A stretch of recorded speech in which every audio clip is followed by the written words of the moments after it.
આપ સર્વને મારા જય શ્રી કૃષ્ણ. ગાથા ચેનલ પર આજે આપણે જેઠ વદ 11 એટલે કે યોગીની એકાદશીની વ્રત કથા સાંભળીશું.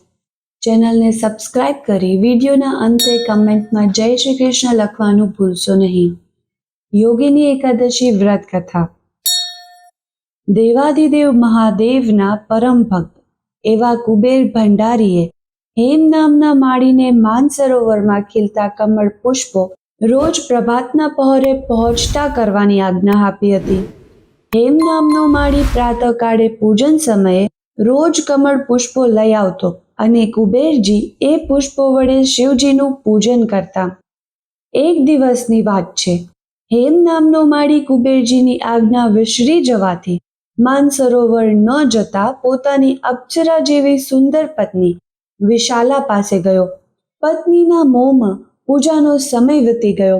તેથી કુબેરજી ક્રોધિત થયા અને તત્કાળ એક યક્ષને માળીને ઘેર મોકલ્યો. યક્ષ જઈને પત્ની સાથે વિલાસ માણતા માળીને પકડી લાવ્યો. ક્રોધિત થયેલા કુબેરજીએ માળીને શ્રાપ આપ્યો.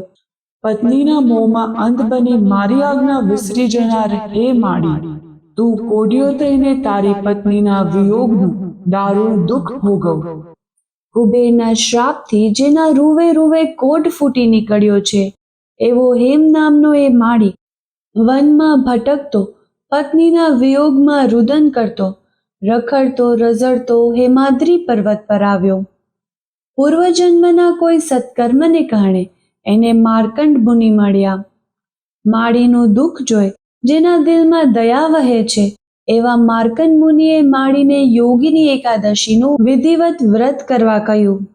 જેઠ વદ 11 આવતા હેમ નામના માળીએ માર્કંડ મુનિના જણાવ્યા પ્રમાણે વિધિવત વ્રત કર્યું.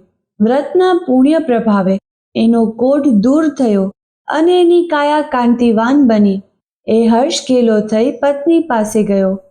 પતિ પત્નીએ મહાફળ આપનાર એકાદશી વ્રત જીવનભર કરવાનો સંકલ્પ કર્યો. સુખમય જીવન વિતાવી હેમ નામનો માળી પત્ની સહિત વૈકુંઠે ગયો. બોલીએ શ્રી કૃષ્ણ કનૈયા લાલ કી જય. હે મનમોહન, હે રાધા સ્વામી, હે ગોવિંદ ગોપાલ, તમે જ સંહારક છો અને તમે જ તારક છો. અમને દુષ્ટ તત્વોથી બચાવીને ભવસાગર પાર ઉતારી મુક્તિ આપો. અમારું કલ્યાણ કરો.